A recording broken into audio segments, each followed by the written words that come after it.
Bapak Ibu Dewan Juri, yang kami hormati dan yang kami banggakan adalah para bapak dan ibu yang luar biasa ini. Pertama kalinya kita ucapkan puji syukur kehadirat Allah Subhanahu wa Ta'ala, sehingga pada hari ini kita berada di ruangan ini masih diberikan oleh Allah Subhanahu wa Ta'ala nikmat iman serta nikmat kesehatan. Sholawat beriring salam kita haturkan kepada Nabi Muhammad sallallahu alaihi wasallam. Allahumma sholli ala sayyidina Muhammad wa ala ali sayyidina Muhammad. Bisa dilanjutkan Ibu-ibu? Bisa? Bisa. Baik, Bapak Ibu, saya Noviana, saya kader penyuluh dari Pokja 1, Kecamatan Tebo Ilir, Kabupaten Tebo. Dalam kesempatan yang sangat indah ini, saya ingin berbagi informasi kepada Bapak Ibu sekalian mengenai pola asuh anak dan remaja dengan penuh cinta dan kasih sayang. Dengan tujuan saya yaitu sehingga pulang dari sini Bapak Ibu sekalian, kita bisa menjadi teladan yang baik untuk anak kita di rumah. Siap jadi teladan untuk anak kita di rumah Bapak Ibu? Insya Allah ya. Baik, kita lanjutkan. Di depan ada media. Media yang saya pakai pada kegiatan siang ini yaitu media banggaan Bapak Ibu sekalian. Yang pertama, anak adalah harapan. Anak adalah harapan dari kita seorang ibu, seorang orang tua, kemudian harapan keluarga, harapan masyarakat, dan harapan bangsa. Betul Bapak Ibu? Betul. Kemudian anak adalah amanah dari Allah Subhanahu wa Ta'ala yang harus kita jaga dan kita didik, baik jiwanya maupun raganya.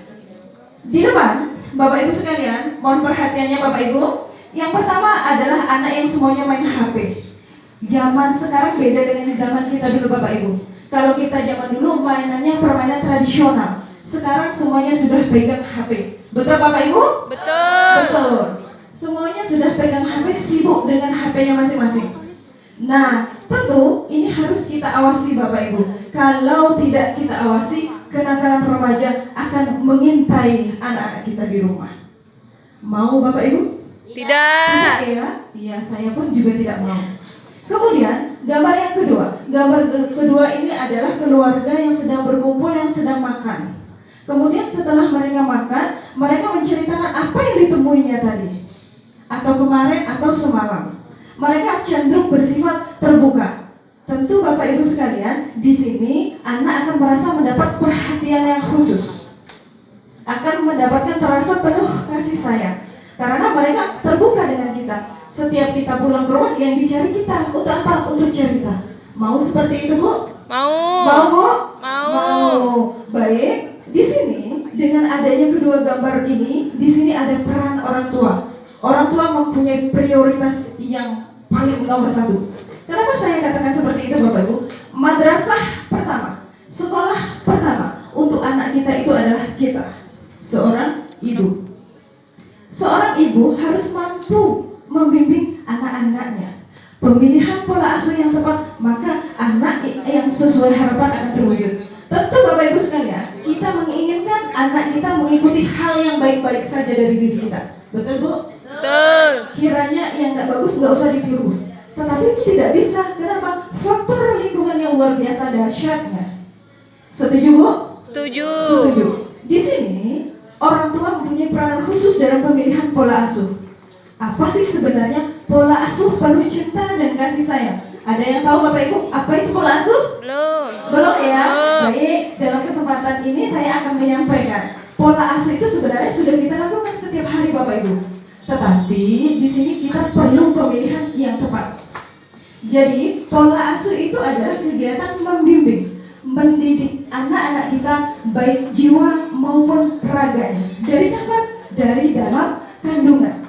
Anak di dalam kandungan sudah kita biasakan hal-hal yang baik, maka anak di dalam kandungan itu akan merasa kita melakukan hal-hal yang baik. Kita bacakan ayat suci Al-Quran setiap harinya, kita sholat tepat waktu, seperti itu. Setelah anak lahir ke dunia usia 0 sampai 6 tahun, 0 sampai 6 bulan pertama wajib memberikan ASI eksklusif. ASI ibu itu luar biasa dahsyatnya Bapak Ibu sekalian. Maka akan mencegah salah satunya adalah stunting. Selain pemberian ASI eksklusif, maka pemberian makanan yang bergizi juga penting. Bapak Ibu sekalian, makanan yang bergizi bukan makanan yang mahal. Setuju Bu? Setuju. Setuju. Setelah anak 0 sampai 6 tahun, maka tahapan selanjutnya 7 sampai 18 tahun Bapak Ibu. Di situ kita memberikan pendidikan dulu. Pendidikan yang mana? Kita contohkan Bapak Ibu sekalian. Nak, mari minum dalam keadaan duduk ya. Minum gunakan tangan kanan ya. Seperti itu. Maka anak cenderung mengikuti kita. Selain itu, tahapan yang terakhir adalah tahapan 18 plus. Artinya anak itu sudah dewasa. Ketika dewasa, kita tidak berhenti sampai di situ. Pengawasan penting Bapak Ibu sekalian. Siapa yang menjemput anak kita, siapa mengantarkan anak kita, wajib kita tahu. Bukan berarti kepo kalau bahasa anak sekarang. Baik Bapak Ibu sekalian, saya mau dengar tepuk tangannya dulu Bapak Ibu.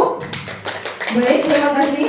Setelah itu Bapak Ibu, pola asuh yang pertama, yaitu pola asuh menang. Artinya di sini kita bersifat otoriter. Ketika kita berkata A, maka anak kita harus ngikut A. Artinya anak cenderung terpaksa. Sedangkan pola asuh kedua adalah pola asuh menang dan kalah. Anak ragu Bapak Ibu. Kenapa ragu? Saya contohkan gini. Hari ini kita pulang jam 9 malam anak kita. Nggak kita marahin, biasa saja. Kemudian besok malamnya dia pulang lagi. Pulang jam 9 malam, kita marahin. Jadi anak kita itu bingung Bapak Ibu. Seperti itu. Kemudian yang ketiga yaitu dengan tidak menang dan tidak kalah. Di sini artinya kita bersifat terbuka Bapak Ibu sekalian. Kita bersifat terbuka artinya kita menerima pendapat dari anak kita. Kita memberikan sesuatu kepada anak kita sesuai memang kebutuhannya. Dan yang keempat, yang keberapa Bu? Keempat. Ya, baik, terima kasih. Yang keempat adalah dengan pola asuh mengalah. Dengan pola asuh mengalah ini anak kita cenderung manja. Kenapa saya bilang manja? Artinya kita nurutin semua saja keinginan anak-anak kita. Baik Bapak Ibu sekalian, kita seorang ibu kita harus menjadi atau mampu menjadi teladan anak-anak kita yang tidak meninggalkan 6 prinsip. Prinsip yang pertama adalah prinsip mendidik. Ajarkan hal-hal sesuatu yang baik untuk anak kita. Yang kedua adalah kasih sayang. Berikan perhatian yang penuh untuk anak kita. Yang ketiga adalah teladan. Kita harus mampu menjadi teladan untuk anak-anak kita. Bukan guru ngajinya Bapak Ibu sekalian. Bukan gurunya di sekolah, tetapi kita sebagai orang tua. Setuju Bu? Setuju. Setuju. Yang keempat adalah menjadi panutan. Sedangkan kelima adalah menjadi apa Bapak Ibu? Ada yang tahu? Tidak. Ada yang tahu yang kelima? Tidak. Belum ada yang tahu. Yang kelima adalah mendapatkan perlindungan. Di mana perlindungan itu bukan hanya anak sampai remaja, tetapi juga sampai dewasa. Dan yang terakhir keenam adalah kita harus bisa memberikan motivasi yang penuh untuk anak kita. Kenapa? Segala sesuatu yang ditemui anak kita apabila mengalami kesulitan Bapak Ibu, dia akan mencari kita, dia akan kuat. Kita mampu menjadikan energi yang positif. Seperti itu.